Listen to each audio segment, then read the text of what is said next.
dia kata kamu ajak kawan kamu Aisyah untuk masuk dalam hari sukan.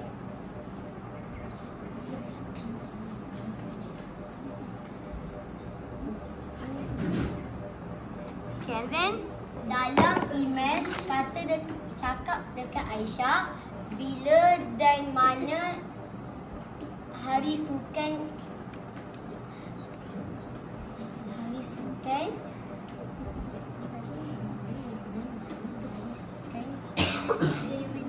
berlangsung. Okay.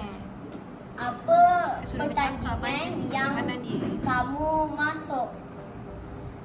Yang ketiga,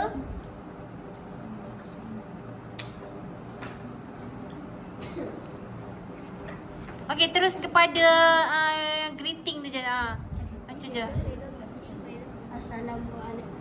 Assalamualaikum Aisyah. Buat kuala sikit. You well.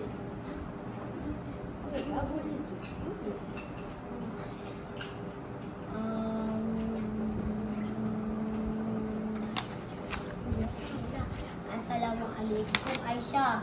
Apa khabar?